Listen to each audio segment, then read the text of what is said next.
The chill of early November clung to Claire Bennett's coat as she stepped out of her silver SUV. Exhaustion etched into every muscle.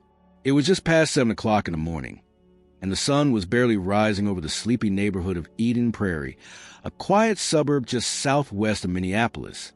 Claire had just come off a 12-hour night shift at the county hospital's emergency ward, a shift filled with blood, panic, and the kind of silence that only follows after the worst cases. She wanted nothing more than a hot shower, a cup of strong coffee, and a collapse into the worn flannel sheets of her queen-size bed. But when she pressed the remote to open her garage door, her world tilted. The garage light flickered on automatically. What she saw made her breath catch.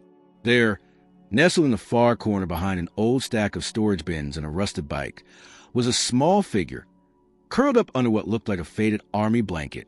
For a brief, heart-pounding moment, she thought it might be an animal, but then it moved, shifted, breathed.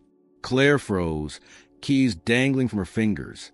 It was a child, a boy no older than 10 or 11, wearing a thin hoodie several sizes too big. His jeans were muddy, the cuffs torn. He was barefoot. Next to him sat a worn-out backpack, its zipper half broken and fabric-stained. He didn't stir when the garage door creaked upward or when the light spilled over him. His face was hidden under the hood, but she could see the curve of his cheek, smudged with dirt. The hospital nurse in her kicked in. She took a tentative step forward, crouching slightly to make herself appear less threatening. "Hey," she called gently. "Sweetheart, are you okay?" The boy startled awake, jerking up so fast he hit his head on the side of the shelf behind him. His eyes went wide, and he scooted back until his back hit the cold wall. Claire held up both hands instinctively. "It's okay. You're safe. I'm not going to hurt you." His lips trembled. He looked around, clearly disoriented, and then settled his eyes on hers.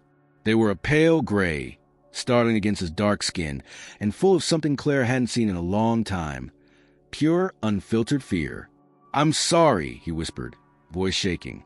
I didn't know where else to go." "It's all right," Claire said, kneeling down slowly. "You're not in trouble. I wasn't expecting anyone to be here. What's your name?" The boy blinked at her and then did something Claire didn't expect. He started crying. Not loudly, not with wails or screams. Just tears streaming silently down his face, lips pressed together, shoulders shaking. "I was looking for the lady, the one who helped my mom," he mumbled, barely audible. Claire's brow furrowed. "What lady?" "The nurse," he sniffled. Miss Bennett. My mom told me if anything ever happened, I should find Miss Bennett." Claire's heart stopped for a moment. "I'm Claire Bennett," she said slowly. "That's me." The boy let out a sob and covered his face with his hands. Claire instinctively stepped closer, unable to ignore the maternal instinct roaring in her chest. "What's your name?" she asked again, more softly this time. He pulled his hands away, wiping his eyes with the back of his sleeve. "Jacob." "Okay, Jacob," she said gently. "Can you tell me your mom's name?" He hesitated. Then he said it. Mariah Collins." Claire's knees buckled, and she had to reach out to steady herself on the edge of the workbench. That name. It hadn't passed through her mind in nearly a decade, but now it came rushing back like a wave she wasn't ready for. Mariah Collins, a young woman, maybe 22, who had come into the emergency ward years ago after a brutal domestic assault. She had been pregnant, frightened, and alone. Claire had stayed with her during her recovery, even helped her get into a women's shelter afterward. They had formed a rare, emotional connection during those weeks, one that had haunted Claire long after Mariah had left. She had never heard from her again. Claire stared at Jacob, who was now shivering, arms wrapped around his knees. "Where's your mom, Jacob?" The boy looked down. "I don't know. She left a letter. Said if she didn't come back in 2 days, I had to find you." Claire felt her throat tighten. Her heart, already bruised from the night shift, felt like it cracked open. "You're freezing," she said, standing and moving toward him. "Let's get you inside, okay? I'll make you something warm to eat." He didn't move right away. She saw him glance nervously toward the half-open garage door, as if unsure whether this was a trap. "It's all right," she reassured him again. "You're safe here, Jacob." He rose slowly, legs stiff and sore, and followed her through the door into the house. As they stepped into the warmth of her kitchen, Claire's mind spun in every direction. Mariah, the past, the letter. Why now? Why her? She watched Jacob shuffle toward the kitchen table, small and fragile against the oversized wooden chair. He looked out of place in her neat home, a living ghost of a story she thought had ended long ago. But something inside her knew this was only the beginning. Claire didn't sleep that day, not even for a moment. As sunlight slowly filled the house, she sat across from Jacob at the kitchen table, watching him eat the scrambled eggs and toast she'd made, her thoughts spiraling in every direction.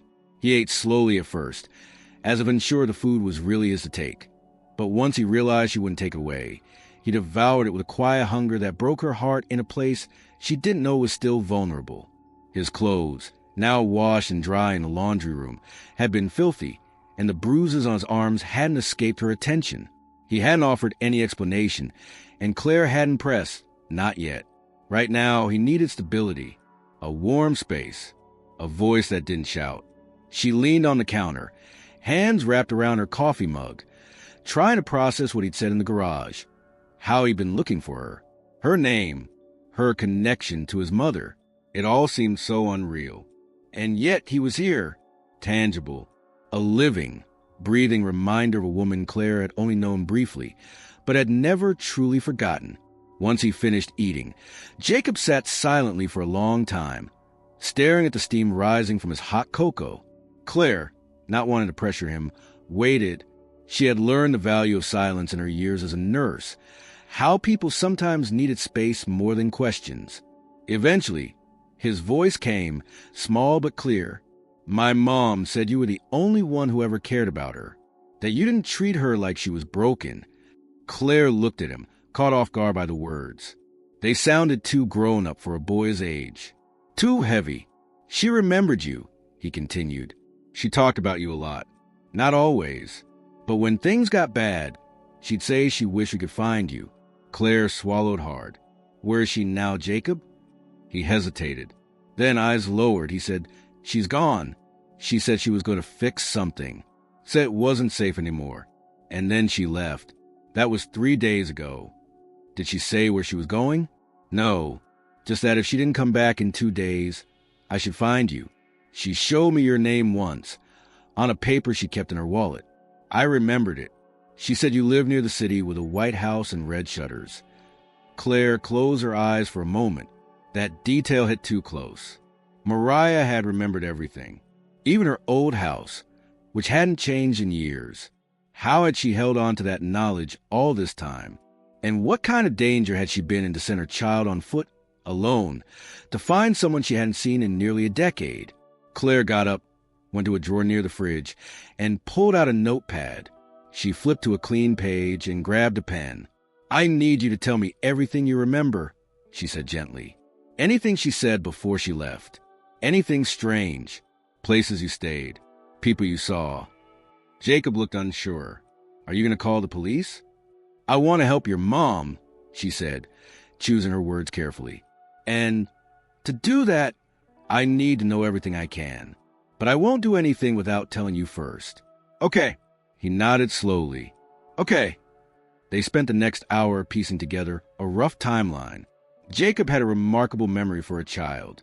He listed several towns they had passed through in the past few months, places Claire recognized as being hours away from Minneapolis.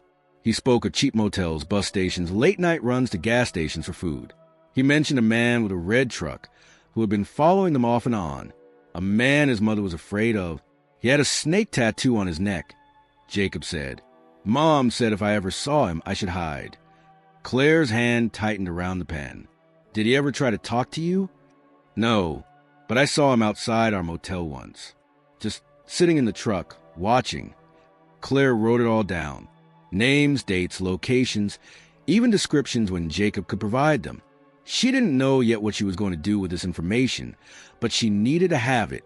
She needed to understand the scope of what Mariah had been running from after Jacob had gone to the guest bedroom to rest. Claire sat on the edge of her sofa and opened her laptop. She hesitated, her fingers hovering over the keys, then typed the name Mariah Collins followed by missing in Minnesota. Nothing relevant came up. She tried different variations, adding dates, towns, even woman with child. Still nothing. It was like Mariah had vanished completely. Frustrated, she searched through her old hospital files, digging up an archived record from 9 years ago. Mariah's intake form. There wasn't much, just a note about her being admitted after an assault and a line indicating she was discharged to a shelter. No next of kin. No follow-up. Claire stared at the screen, then pulled out her phone and dialed a number she hadn't called in years. Harriet Franklin, came the voice on the other end. Harriet had been the director of the shelter, where Claire had sent Mariah all those years ago. Harriet, it's Claire Bennett. I need your help. A pause. Claire? My God, it's been forever. I need to ask you about someone from a long time ago. Mariah Collins. She was pregnant. I sent her to you after a hospital stay. Harriet's voice went quiet. That name, yes, I remember her. She stayed with us for almost a year. Then she left. We lost contact. Do you know if she was ever in any kind of protective program? There was a long silence. Then Harriet said, she might have been, but if she was, I wouldn't know the details. We refer cases like that to a separate coordinator. Why? Her son showed up at my house, Claire said softly. Alone. Harriet didn't respond right away. Then, Claire, be careful. What do you mean? I mean, if she was pulled into one of those programs, it's because the threat wasn't just domestic, it was systemic, organized. If someone's following that boy, and if his mother really is missing, you could be stepping into something dangerous. Claire looked toward the guest bedroom door, where Jacob slept. Her mind reeled. I can't turn him away, she said. I know, Harry replied. Just don't do this alone. As the call ended, Claire sat in the silence of her living room, her laptop still open, notes spread across the table. The weight of Jacob's presence in her home had shifted. This wasn't just a lost child looking for his mother. This was a message from the past, a call to action. She wasn't sure yet where it would lead, but something told her she had already crossed a line she couldn't uncross. The morning after Jacob arrived, Claire woke to the sound of muffled footsteps and the clink of silverware. For a moment, she thought she had imagined the events of the previous day, but as she stepped out into the hallway and saw the boy in her kitchen try and pour cereal without making a mess, reality snapped into focus with sharp clarity. He had slept soundly for the first time in days, judging by how he hadn't stirred once in the night. She stood quietly for a moment, watching him carefully measure milk into the bowl. The carton held awkwardly in his small hands, and the sight pulled something painful and protective from deep inside her. She cleared her throat lightly and stepped into the room.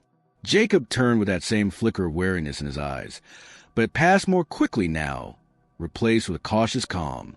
You're up early, Claire said, crossing the kitchen to fill the kettle. Did you sleep all right? He nodded, mouth full of cereal. Yeah, it was warm.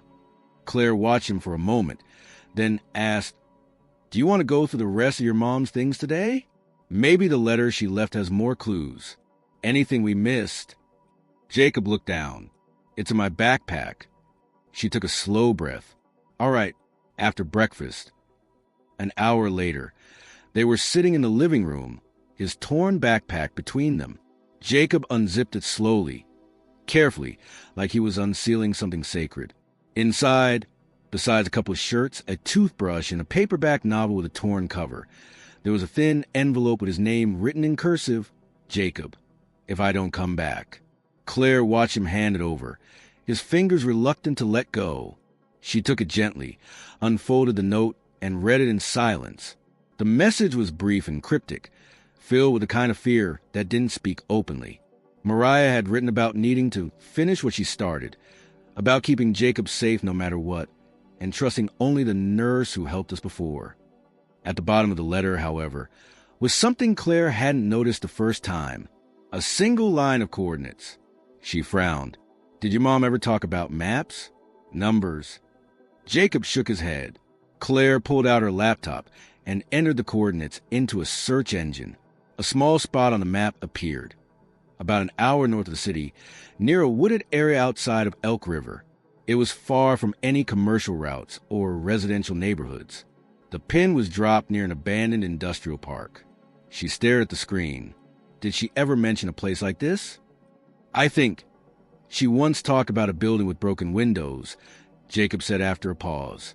She said it used to be something important, but now no one goes there. Claire didn't like it, not one bit, but she had learned to trust instincts, hers and others. Mariah had put that location in the letter for a reason. Later that afternoon, Claire called in a favor from a friend who worked in local records. She asked about any facilities or businesses that had once operated in that area. The answer came within the hour. It used to be a women's health clinic. Her friend, Lauren, told her. Shut down about 8 years ago. Lost its funding. Was involved in some kind of legal battle. But everything got buried. Claire's heart began to pound. Do you know the name? Riverbend Women's Center. That name meant nothing to Claire. Until Jacob, who had been sitting nearby playing with a Rubik's Cube she'd given him, suddenly spoke up. I've seen that name before. Claire turned. Where?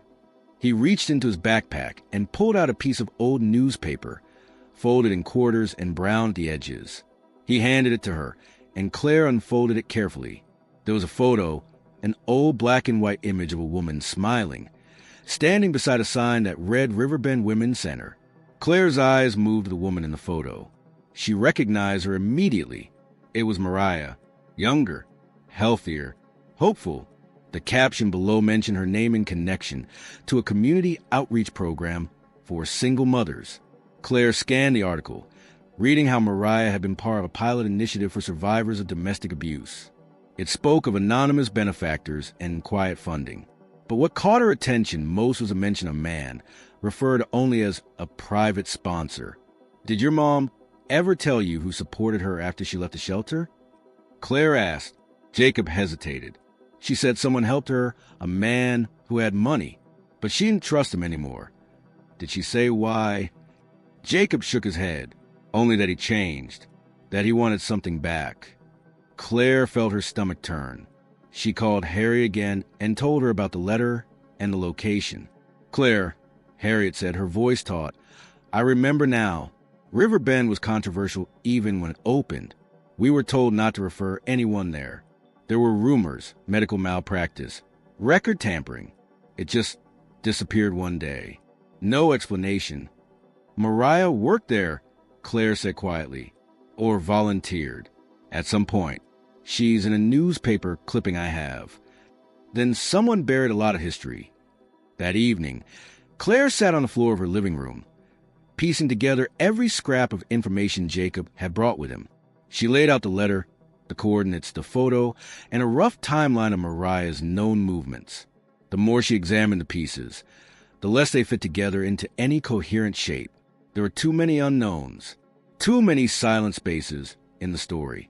Jacob came over and sat beside her without a word. After a long moment, he looked at her and asked, Why didn't you come find us before? Claire stared at the photo of Mariah and exhaled. I didn't know how, she said truthfully. I didn't even know where to look. And I thought if she left the shelter, maybe it meant she was all right, that she wanted a fresh start without reminders of the past. She talked about you like you were family. Claire swallowed the guilt rising in her throat. She hadn't looked for Mariah, not because she didn't care, but because she had assumed that some stories didn't continue past the emergency, that once someone walked out of the hospital doors, their life resumed on its own. Now she understood how wrong that assumption had been. As she tucked Jacob in that night, his small frame curled under a thick quilt, she sat at his bedside longer than necessary. She watched his breathing slow, his forehead twitch with dreams. Then she returned to the living room, picked up her phone, and made one more call.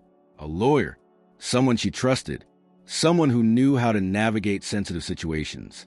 Because whatever Mariah had been caught in, it wasn't over. And Claire wasn't going to let that boy down again. Claire spent the next 2 days submerged in layers of questions she could not yet answer. Her every waking hour, and even the few moments she managed to close her eyes, revolved around Jacob and the fractured trail Mariah had left behind. Despite her efforts to maintain a sense of calm in the boy's presence, she couldn't ignore the sense of something closing in, like a pressure system slowly building around them. Quiet but unrelenting, she told herself she was being cautious, methodical, but deep down she knew she was preparing for the worst. The problem was, she still didn't know what the worst actually was. While Jacob occupied himself with drawing, an occasional attempt at reading from the few books Claire had in her guest room, Claire began digging deeper into Riverbend Women's Center. It became immediately clear that someone had worked very hard to erase its history. No functioning website, no digital archives, not even a tax filing. Her calls to local medical boards and city record offices returned vague answers or none at all. The name existed in fragments, scattered among obscure online mentions, dead links, and footnotes in outdated PDFs.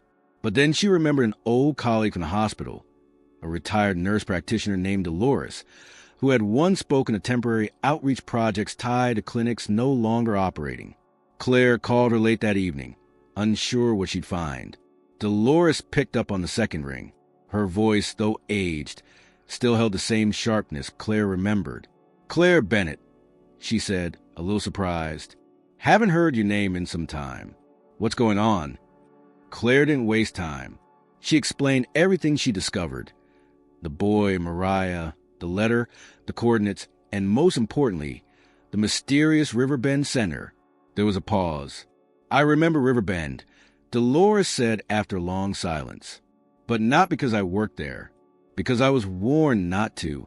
Claire leaned forward. "Warned? By who?" "Hospital administration."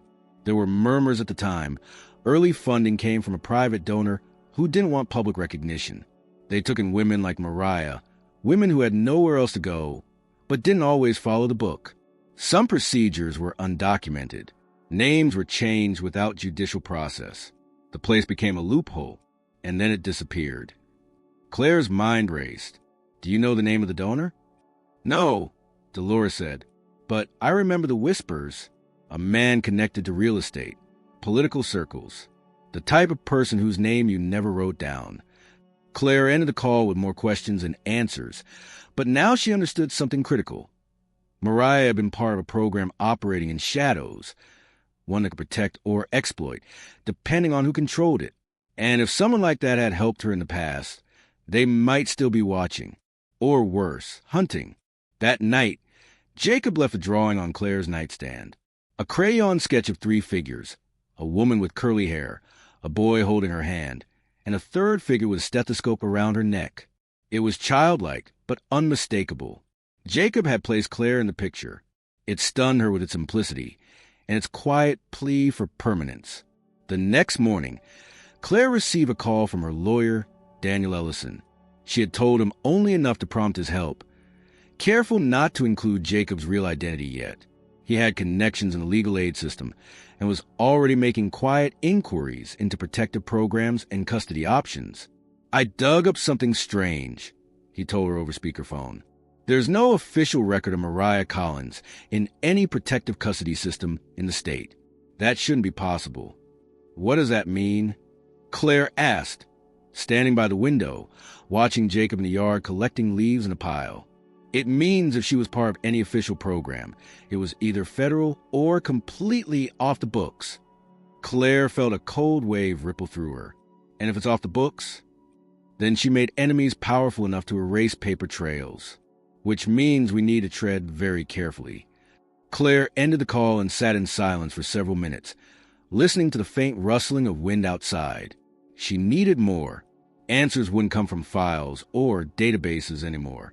She had to find Mariah, but she didn't know where to look, and she couldn't leave Jacob behind. That night, as she was tucking him into bed, Jacob sat up and looked at her with eyes too old for his face. "Do you think she's okay?" he asked. Claire nodded slowly. "I don't know where she is, Jacob, but I think she did what she had to do to protect you." He hesitated. "She said you were the only person she trusted. She said if I found you, you'd know what to do." The pressure of those words settled on Claire's shoulders with finality she couldn't deny. This wasn't just about helping. It wasn't even about protection. It was about responsibility, about redemption. She had failed Mariah once by letting her disappear from her life. She wouldn't fail her son. The next day, she made the decision. She packed a bag, loaded Jacob into the car, and drove north toward the coordinates from the letter. The air grew colder as the city faded behind them, replaced by stretches of forest and half-abandoned industrial lots. It took almost 2 hours to reach the site, a gated property surrounded by rusted fencing, the main building obscured by overgrown brush. The structure was 2 stories high, windows shattered, graffiti scrawled across the faded sign near the road. Riverbend Women's Center. Jacob stayed close to her side, silent. Claire pushed open a break in the fence, and together they stepped through. Inside, the building was dark and smelled of mildew. Dust coated the floors. The front reception desk remained, papers scattered and rotting. They walked carefully through the corridors, peering into rooms filled with overturned chairs, medical equipment left to decay, and file cabinets broken open and emptied. On one wall, in the far wing, they found a mural, a painted tree with names written into its branches in childish handwriting. Claire stepped closer and traced one of the names. Jacob C. He had been here. She turned to him, but he didn't remember it. Then, at the end of the hallway, they found a room that had not been ransacked. Locked from the inside, it took Claire several tries before the door creaked open. Inside were rows of old storage boxes. Claire searched them methodically, gloves on, careful. Most were filled with patient files, faded and brittle. Then she found one marked donor contracts. Inside were documents, agreements, names, payments. Among them was one that stopped her cold. A signature, Mariah Collins, dated 8 years ago. The document wasn't about housing. It was about confidentiality, binding, indefinite. In exchange for assistance and anonymity, the signatory agreed to a non-disclosure clause regarding certain medical procedures and private benefactors. Claire stared at the final page. The benefactor's name had been redacted, but there was a seal in the corner. Not federal, private, a legal firm she recognized from local political donations. She looked at Jacob. He was reading a paper from another box, something with drawings on it. He looked up and said, "I think Mom came back here," before she disappeared. Claire stepped forward and saw it. A note, written in Mariah's handwriting, scrawled in the corner of a form. "He found me. If I'm not safe, Jacob must find Claire." The note was dated 3 days before Jacob appeared in her garage. Claire felt a pulse of dread. This wasn't over. That night, long after they returned home, she sat by the phone with her fingers hovering over the keypad, unsure if she should call the authorities. But then, just past 2 o'clock in the morning, the phone rang. She answered without thinking, heart pounding. A woman's voice came through the static, barely a whisper. "Claire." It was Mariah. For several seconds, Claire couldn't move. The voice on the line, shaken, hoarse, and barely audible, pulled her out of her breath. She closed her eyes, gripping the phone tighter, as if holding it would stop the moment from slipping through her fingers. "Mariah?" she asked carefully, not trusting her ears. The silence on the other end stretched painfully. Then the voice came again, softer this time. "It's me. I don't know how long I can stay on. I'm sorry. I'm so sorry I had to leave him. Is he safe?"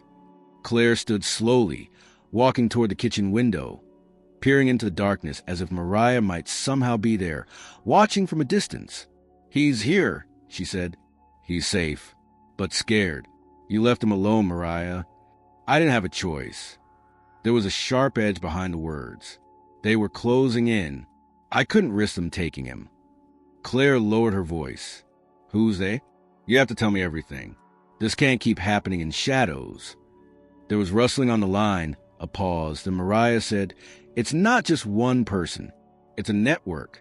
I thought I was doing the right thing years ago. When I signed that contract at Riverbend, they promised to protect me, give me and Jacob a life. But they used my name, Claire. They used it to cover other things. Medical testing, funding schemes. I didn't know until it was too late." Claire gripped the edge of the counter. "Why didn't you come to me sooner? I couldn't risk exposing you. If you had gone looking for me before, they would have marked you too. But now," Her voice faltered. Now they're losing control. People are leaving. Someone tipped me off. They know I'm alive, that I kept records. Where are you? Claire asked.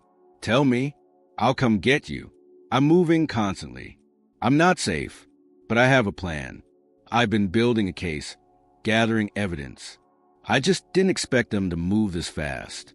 When they found out I was working with someone inside the legal firm that helped fund Riverbend, they started hunting me. Claire's pulse quickened.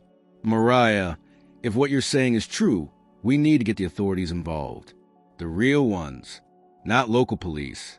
We need protection for you and for Jacob. I can help you, but I can't do it in the dark. Another pause. Then Mariah said, I know. That's why I called. I have one last set of documents. Proof. Names. Transactions. I've hidden them. If I go dark again, I need you to find them. Everything is in a storage unit under the name Lenore Whitman. Locker 12, River Junction Facility, in St. Paul. The code is Jacob's birthday, backwards. I've arranged for access in your name. Claire scribbled the information on a notepad, heart racing. I'll go in the morning. I'll try to call again in 3 days, Mariah said. If I don't, you'll know what to do. Before Claire could respond, the line went dead. She stared at the phone, then looked toward the hallway where Jacob was asleep, unaware of the storm still circling outside the walls of their fragile sanctuary.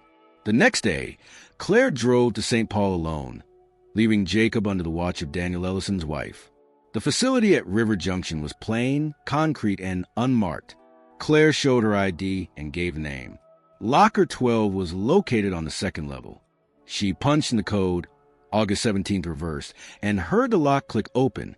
Inside were 3 boxes. No markings. No labels. Claire pulled them out and opened the lids. What she found made her breath catch. Printed emails. Handwritten notes. Photos of people entering and leaving Riverbend, many with timestamps. Copies of checks from shell companies. Legal documents showing property transfers and phantom funding routed through charities that had never existed. And at the very bottom, a flash drive marked with a single word, truth. Claire left the facility feeling the weight of something far bigger than anything she'd expected. This wasn't just corruption. It was systemic, orchestrated, and very deliberately silenced. That night, she handed everything to Daniel, who examined the contents with quiet horror of someone realizing the scope of a truth buried for too long. This is explosive, he said. We need to contact the federal authorities, Department of Justice, or even the FBI. This kind of thing, if what you're showing me is accurate, there are people who will want to see this buried again. But now we have leverage, and we have a child at the center of it. Over the next week, Claire coordinated with Daniel and 2 federal agents, carefully vetting the documents and preparing statements.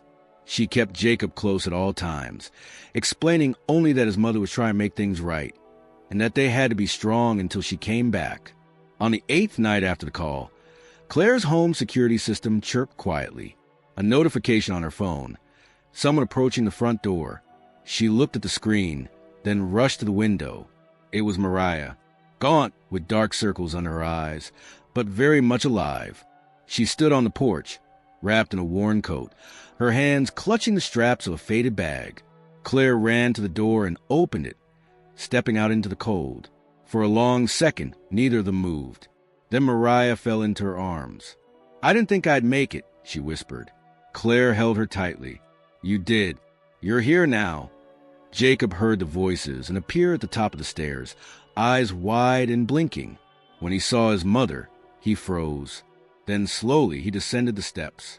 Mariah pulled back from Claire and turned toward him. Her lips trembled. Jacob.